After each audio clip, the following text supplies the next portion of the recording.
Hello students, welcome to Easy Nursing Lecture. So today we are going to talk about the topic hypersensitivity, which is very important according to exam point of view. So let's start with it. कुछ ज़्यादा बढ़ा चढ़ा कर नहीं पढ़ेंगे, simple terms में पढ़ेंगे and simple language में जल्दी टॉपिक समझने की कोशिश करेंगे. तो इस वीडियो में आज हम कवर करेंगे सिर्फ टाइप 1 हाइपर सेंसिटिविटी रिएक्शन को. ओके, सो पहले अगर हम बात करें हमारे इम्यून सिस्टम की, तो जो हमारा इम्यून सिस्टम है, ठीक है, उसका जनरल पॉइंट ऑफ व्यू क्या होता है? हमारे को प्रोटेक्शन देना, हमें प्रोटेक्ट करना. फॉर सपोज कोई भी फॉरेन एंटीजन आ जाता है हमारी बॉडी में, तो हमारी बॉडी क्या करेगी, हमारा इम्यून सिस्टम क्या करेगा, उस बीमारी को या उस एंटीजन को जल्दी से जल्दी एलिमिनेट करने की कोशिश करेगा. तो जनरली इम्यून सिस्टम का नॉर्मल फंक्शन क्या होता है? हमें प्रोटेक्ट करना, ठीक है. बट हाइपर सेंसिटिविटी के केस में क्या हो जाता है? हाइपर सेंसिटिविटी के केस में क्या है कि जो ये एक ऐसी कंडीशन है जिसमें जो इम्यून रिस्पॉन्स है वो रिजल्ट होता है किसमें? एक्सेसिव रिएक्शंस में, जिसकी वजह से टिश्यू डैमेज हो जाता है हमारा, ठीक है, डिसीज हो जाती है हमें, या इवन डेथ भी हो सकती है होस्ट में, ठीक है जी. तो क्या होता है अगर हम बात करें इसकी, तो हाइपर सेंसिटिविटी क्या है? काइंड ऑफ रिएक्शन है या एक ऐसी कंडीशन है जो अराइज होती है कि हमारा इम्यून रिस्पॉन्स है तो नॉर्मल है, बट समटाइम्स क्या होता है किसी भी चीज़ की वजह से वो काफ़ी ज़्यादा रिएक्शन कर देता है, जिसकी वजह से टिश्यू डैमेज हो जाता है, डिसीज हो जाती है, या फिर डेथ भी हो सकती है कोई होस्ट की, ठीक है. मतलब वो प्रोटेक्शन की जगह किसका काम कर रहा है? डैमेजिंग का काम कर रहा है, हमें डैमेज कर रहा है, यही कर रहा है, ठीक है. फिर आगे अगर हम देखें क्लासिफिकेशन, तो क्लासिफिकेशन में हमारे पास कूम एंड जेल के अकॉर्डिंग, ये हमारे साइंटिस्ट थे, इनके अकॉर्डिंग क्या है, 1963 में क्लासिफिकेशन दी गई थी. 4 टाइप का होता है हमारा हाइपर सेंसिटिविटी रिएक्शन. टाइप 1 को हम बोलते हैं एनाफिलिक्टिक रिएक्शन, टाइप 2 को हम बोलते हैं साइटोटॉक्सिक रिएक्शन, टाइप 3 को हम बोलते हैं इम्यून कॉम्प्लेक्स, एंड टाइप 4 को हम बोलते हैं डिलेड और सेल मेडिएटेड रिएक्शन. तो ये हमारे क्या है? 4 तरह के, ओके, ये हमारे हाइपर सेंसिटिविटी के रिएक्शन है, ठीक है. अगर शॉर्टकट की बात करें तो हम तो शॉर्टकट तो हमेशा कभी छोड़ते ही नहीं है, तो इसका शॉर्टकट हो जाएगा ACID. CID देखते होंगे, सोनी पे आता है, ठीक है. तो CID, तो A से क्या हो गया? एनाफिलिक्टिक फर्स्ट रिएक्शन हो गया, C से हमारा साइटोटॉक्सिक हो गया दूसरा, I से हमारा इम्यून कॉम्प्लेक्स हो गया, और D से हमारा डिलेट या फिर सेल मेडिएटेड बोला जाता है जिसको. ये हमारे टाइप्स ऑफ हाइपर सेंसिटिविटी के रिएक्शंस हैं, ठीक है. अब एक एक करके इनकी बात कर लेते हैं हम. सबसे पहले आज हम पढ़ेंगे, इस वीडियो में कवर करेंगे टाइप 1 रिएक्शन, जिसको हम और क्या बोलते हैं? Immediate reaction. क्या बोला जाता है इसको? एक इमीडिएट रिएक्शन भी बोला जाता है. क्यों बोला जाता है इमीडिएट? इमीडिएट हो गया, कुछ भी फटाफट हो रहा है, तो यही इसका रीजन है कि ये हैपन होता है कुछ ही मिनट्स में पूरा ही रिएक्शन कवर अप हो जाता है, तभी इसको इमीडिएट रिएक्शन भी बोला जाता है. बाकी के जो रिएक्शंस हैं वो थोड़े डिलेड काइंड ऑफ है, लाइक लेट रिस्पॉन्स देते हैं, लेकिन इमीडिएट रिएक्शन मतलब type 1 hypersensitivity reaction is quick in nature, ठीक है. दूसरा और हम इसको क्या बोल सकते हैं? इसे हम बोलते हैं जी IgE मेडिएटेड हाइपर सेंसिटिविटी. मतलब IgE मेडिएटेड, IgE हमारे एंटीबॉडीज है. इम्यूनोग्लोबिन पे हमने वीडियो बनाई थी, जिसने नहीं वीडियो देखी है मैं लिंक डिस्क्रिप्शन में डाल दूंगी, या ऊपर आई का बटन है, उस पर क्लिक करके देख सकते हैं. डिटेल में मैंने समझाया था कि हमारे पास IgG, IgA, IgM, IgE, IgD ये हमारे एंटीबॉडीज की क्लासेस होती हैं, ठीक है. और कहाँ कहाँ पाए जाते हैं, किन किन टाइम पे पाए जाते हैं, वो भी बताया था. तो उनमें से जो IgE था हमारा, ये IgE था हमारा जो एलर्जी के टाइम पे हमें देखने को मिलता है, ठीक है. तो IgE इस टाइप ऑफ रिएक्शन में हमारा इन्वॉल्व होता है, दैट इज वाई इसको हम और क्या बोलते हैं? IgE mediated hyper sensitivity reaction भी इसको बोलते हैं, ठीक है. अब देखते हैं क्या होता है. तो एलर्जी एक रिएक्शन है बॉडी का मॉलिक्यूल्स के लिए from outside the body. For suppose हमारी बॉडी में, ठीक है, कोई भी एलर्जन आके या कोई भी फॉरेन मॉलिक्यूल आ जाता है हमारी बॉडी में, तो जो हमारी बॉडी रिएक्शन प्रोड्यूस करती है उसको हम क्या बोलते हैं? एलर्जी. क्या बोलते हैं हम? उसको बोलते हैं एलर्जी, ठीक है। फॉर एग्जाम्पल फूड्स हो गया, डस्ट हो गया, पॉलन हो गया, ड्रग्स, लोशन, सोप एटसेट्रा। मतलब इनसे कईयों को एलर्जी होती है, कुछ को पर्टिकुलर लाइक वीट की होती है, ठीक है, एलर्जी की, कईयों को डस्ट पॉल्यूटेंट से हो जाती है, पॉलन से काफ़ी लोगों को होती है, सर्टेन ड्रग्स की एलर्जी होती है, लोशंस या सोप्स लगाने से कईयों को एलर्जी हो जाती है। तो एलर्जी क्या है, हमारी बॉडी का रिएक्शन है उन मॉलिक्यूल्स के लिए जो भी हमारी बॉडी के बाहर है, ठीक है। तो इन मॉलिक्यूल्स को, जो ये पर्टिकुलर मॉलिक्यूल्स थे, इनको हम क्या बोलते हैं, एंटीजेंस। क्या बोला जाता है, इनको एंटीजन बोला जाता है, ठीक है। And when they cause allergy, और जब भी ये क्या करते हैं, एलर्जी कॉज करते हैं, तो इनको हम क्या बोलते हैं, एलर्जन। क्या बोला जाता है इन्हें, उस पर्टिकुलर स्टेट में जब भी ये फॉरेन मॉलिक्यूल्स हैं एंटीजन, हमें क्या करते हैं, अगर कुछ एलर्जी कर रहे हैं तो उन्हें हम एलर्जेंस बोलेंगे। एंटीजेंस हम पढ़ चुके हैं, जो भी फॉरेन सब्सटेंस बॉडी में एंटर होता है उसे हम क्या बोलते हैं, एंटीजन, ठीक है। तो वो एंटीजन जब एलर्जी कॉज करेगा तो उसे क्या बोलेंगे हम, एलर्जन, ठीक है। तो अब देख लेते हैं नेक्स्ट क्या लिखा है इन्होंने, कि फॉर सपोज एलर्जन हमारी बॉडी में आया या कोई एंटीजन हमारी बॉडी में आया, ठीक है, तो उसमें दो तरह के रिएक्शन हो सकते हैं। एक तो फर्स्ट एक्सपोजर होगा, मतलब कोई फर्स्ट टाइम चीज हमारे बॉडी में घुस रही है, जैसे कि आज से पहले कभी फॉर सपोज ए एंटीजन था, वो ए एंटीजन कभी भी मेरी बॉडी में आया ही नहीं, मेरी बॉडी के लिए वो अननोन एंटीजन है, तो वो मेरे लिए फर्स्ट एक्सपोजर हुआ। तो उस एक्सपोजर को हम बोलेंगे सेंसिटाइजेशन। क्या बोलेंगे, सेंसिटाइजेशन, मतलब वो फर्स्ट टाइम हो रहा है, ठीक है। फिर अगर एक बार ही तो चलो मेरी बॉडी ने एलिमिनेट कर दिया, फिर दोबारा से अगर दोबारा से वही एंटीजन ए मेरी बॉडी में आएगा तो उसे बोलेंगे हम सबसीक्वेंट एक्सपोजर। क्या बोलेंगे, सबसीक्वेंट एक्सपोजर। तो सबसीक्वेंट एक्सपोजर हमारे लिए बहुत ज़्यादा सीरियस होते हैं, दैट मीन्स फेटल होते हैं, इवन डेथ भी हो सकती है सबसीक्वेंट एक्सपोजर से किसी पर्टिकुलर एलर्जन के, ठीक है। तो अब देख लेते हैं कि इस हाइपर सेंसिटिविटी रिएक्शन में होता क्या है, फ्लो चार्ट की फॉर्म में पढ़ेंगे ताकि ईजिली हमको याद हो जाए एक बारी में, ठीक है।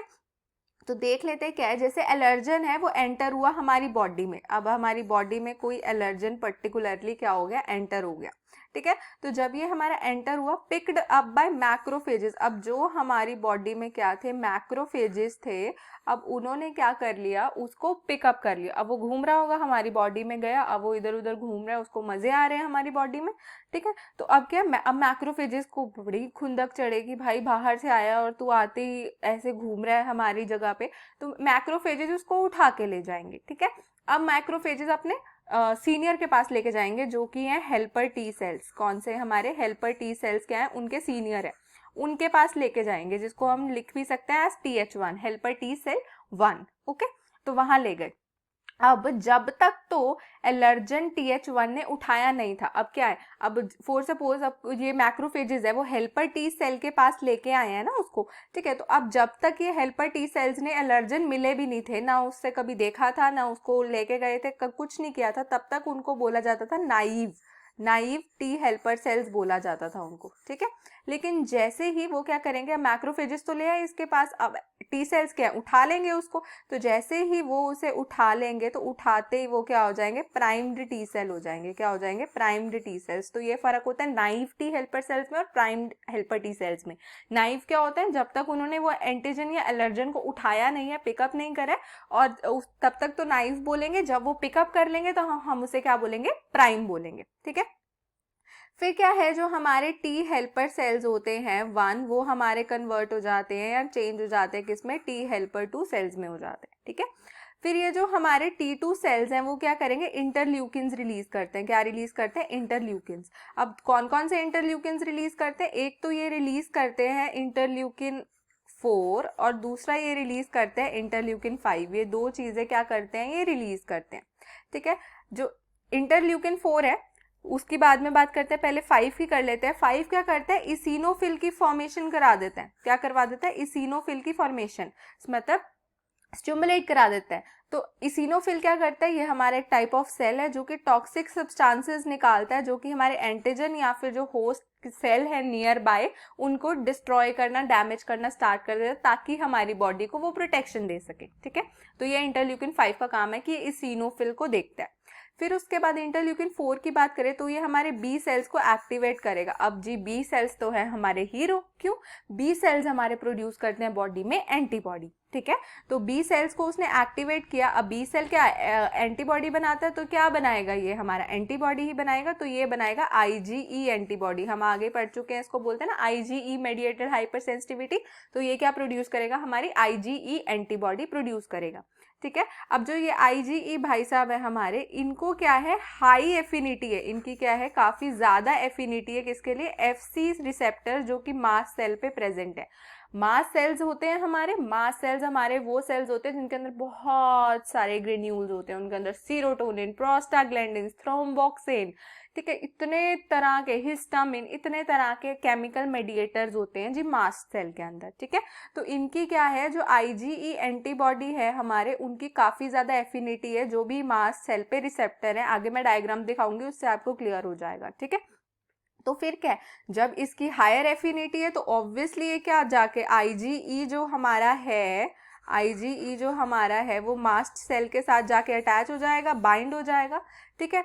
तो अब ये दोनों मिलके हीरो बन जाएंगे, क्योंकि एंटीबॉडी भी है, मास्ट सेल के पास मेडिएटर्स भी हैं, दोनों हीरो बन गए। अब ये क्या करेंगे, इन्वेडर जो भी एंटीजन या एलर्जन आया है उसको क्या करेंगे, अटैक करेंगे। ठीक है। और अटैक करके एलर्जिक रिएक्शंस करेंगे, मतलब मेडिएटर्स जो मास्ट सेल के अंदर थे वो ये क्या करेगा, रिलीज कर देगा। ठीक है। जल्दी जल्दी हो गया, दोबारा से एक बार मैं फटाफट रिव्यू सा दे देती हूँ कि क्या है, एलर्जन बॉडी में आया हमारी। ठीक है। जैसे ही हमारी बॉडी में आएगा तो मैक्रोफेजेस उसको पिकअप कर लेंगे। ठीक है। मैक्रोफेजेस ने उनको पिकअप करा, फिर उसे कहाँ लेके जाएंगे, टी हेल्पर सेल के पास लेके जाएंगे। तो टी हेल्पर 1 हमारा फिर टी हेल्पर 2 में चेंज हो जाएगा। ठीक है। और फिर टी हेल्पर 2 हमारा इंटरल्यूकिन्स निकालेगा, इंटरल्यूकिन 4 एंड इंटरल्यूकिन 5। जो 5 है वो इसिनोफिल को एक्टिवेट करेगा, और जो इंटरल्यूकिन 4 है वो बी सेल को एक्टिवेट करेगा और आईजीई एंटीबॉडी निकालेगा। फिर आईजीई मास्ट सेल के साथ कंबाइन होकर इन्वेडर को अटैक करके एलर्जिक रिस्पॉन्सेज जनरेट करेगा। ठीक है। ये हमारा छोटू सा क्यूट सा डायग्राम है, इसको हम देख लेते हैं अच्छे से। ठीक है। डायग्राम में हमारे पास क्या आ जाता है कि ये हमारा क्या है, मास्ट सेल, ये क्या है हमारा मास्ट सेल। मास्ट सेल में हम देख सकते हैं ये हमारे क्या है, केमिकल मेडिएटर्स, ये क्या है हमारे केमिकल मेडिएटर्स है। ठीक है। तो ये केमिकल मेडिएटर्स है। अब यहाँ पे क्या, आईजीई एंटीबॉडी बन गया था। ठीक है। तो आईजीई एंटीबॉडी बी सेल ने बनाया, तो अब ये इसके साथ एड ऑन होके, ठीक है, इसके एफसी, ये एफसी साइट है इसकी, ये एफसी साइट है, यहाँ पे जाके क्या हो जाएगा, बाइंड हो जाएगा। हम देख सकते हैं बाइंड हो गया। ठीक है। तो अब क्या है, एलर्जन पे देखेंगे ये, तो एलर्जन को जाके अब ये अटैक करेंगे, मतलब उससे साथ ऐड ऑन होंगे। तो जिसकी जैसी उससे अटैक करेंगे तो जो हमारे केमिकल मेडिएटर्स थे वो हम देख सकते हैं कि वो रिलीज हो गए हैं, वो निकल गए हैं बाहर। ठीक है। और जिसकी वजह से एनाफिलिक्टिक रिएक्शन हो जाएगा, तभी ये क्या है हमारा, इसको बोलते हैं हम एनाफिलिक्टिक रिएक्शन। ठीक है। केमिकल मेडिएटर्स की बात करें तो हमारे पास 2 तरह के मेडिएटर्स आ जाते हैं। एक होता है हमारे पास प्राइमरी मेडिएटर और एक होता है हमारे पास कौन सा, सेकेंडरी मेडिएटर। ठीक है। जो प्राइमरी है उसके एग्जाम्पल हमारे पास है, हिस्टामिन हो गया, ठीक है, सीरोटोनिन हो गया और भी, और सेकेंडरी में आ गया प्रोस्टाग्लैंडिन हो गया, थ्रोम्बोक्सिन हो गया। ठीक है। हमारे पास प्लेटलेट एक्टिवेटिंग फैक्टर जिसको पीएफ भी बोलते हैं वो भी हो गया। तो ये हमारे कुछ मेडिएटर्स है जो कि वो रिलीज करता है, और मेनली वो क्या करता है, जो ये हमारा टाइप 1 रिएक्शन है, ये हमारा केमिकल मेडिएटर निकालता है, कौन सा, हिस्टामिन। अब हिस्टामिन क्या काम करेगा, इसके 2 इंपॉर्टेंट काम होते हैं, वैसे तो 3 होते हैं बट 2 इसके ज्यादा इंपॉर्टेंट होते हैं। एक तो होता है ब्रोंको कंस्ट्रिक्टर। ब्रोंको कंस्ट्रिक्टर मतलब जो ब्रोंक्यूल्स हैं यहाँ, ठीक है, जो ब्रोंका है उनको कंस्ट्रिक्ट कर देगा, जिसकी वजह से कम एयर जाएगी, तो जिसकी वजह से ब्रीदिंग डिफिकल्टीज आ जाएंगी पेशेंट को। एलर्जी में होता है ना लोगों को सांस लेने में प्रॉब्लम होती है, तो वही है, ब्रीदिंग डिफिकल्टीज आ जाएंगी। ठीक है। और ये क्या करेगा, वेसोडाइलेशन का काम करेगा, मतलब जो हमारी वेसल्स हैं उनको, नॉर्मल साइज अगर ये था तो उससे क्या करेगा, डायलेट कर देगा, खोल देगा उसको। ठीक है। और क्या करेगा, साथ ही साथ परमिएबिलिटी बढ़ा देगा। अब जब किसी चीज की परमिएबिलिटी बढ़ती है तो वो सब्सटेंसेस अंदर आना अलाउ कर देता है। तो जब परमिएबिलिटी बढ़ जाएगी लाइनिंग की, तो ऑफकोर्स वहाँ पे फ्लूइड या एक्सुडेट वगैरह आ जाएंगे, जिसकी वजह से वहाँ पे एडिमा यानी के स्वेलिंग हो जाएगी। ठीक है। ये होने के ज्यादा चांसेस है। तो ये हमारे क्या है, like we can call it as the symptoms of what, the allergic reaction. एक तो वही ब्रीदिंग डिफिकल्टी हो गई, वेसोडाइलेशन हो गई और एडिमा हो गया। ठीक है। ऐसा होता है। ओके अगर हम एग्जाम्पल्स की बात करें तो एग्जाम्पल्स में हमारे पास टाइप 1 में आ जाता है allergic asthma. We know that asthma में होता ही है एलर्जी की वजह से, पोलन वगैरह डस्ट की वजह से. ठीक है, जो एनाफिलेक्टिक शॉक होता है उसमें भी सेम सिनेरियो होता है. ठीक है, और एटॉपिक डर्मेटाइटिस हो गया, ठीक है, स्किन की इन्फ्लामेशन. तो ये हमारे कुछ ऐसे रिएक्शंस है जो कि एग्जाम्पल है हमारे टाइप 1 यानी कि एनाफिलेक्टिक रिएक्शन के. ठीक है, और जो एलर्जी वगैरह है उसके ट्रीटमेंट के लिए हम एपिनेफ्रिन दे सकते हैं. ठीक है, और साथ ही साथ एंटी हिस्टामिन तो दे ही सकते हैं क्योंकि हिस्टामिन ही ये साइन एंड सिम्टम प्रोड्यूस कर रहा है ना, वेसोडाइलेशन, ब्रोंको कंस्ट्रिक्टर ऊपर पड़ चुके हैं, तो उसी का हम एंटी हिस्टामिन जैसे सिट्राजिन हो गया, तो ये हम मेडिसिन दे सकते हैं. ठीक है, so this is all about our type 1 hypersensitivity reaction in detail. ठीक है, होप आपको अच्छे से क्लियर हो गया. अगर आपको कुछ भी डाउट्स हैं तो आप कमेंट सेक्शन में पूछ सकते हैं. I will definitely answer them. Okay, and hope you like the video. Thank you.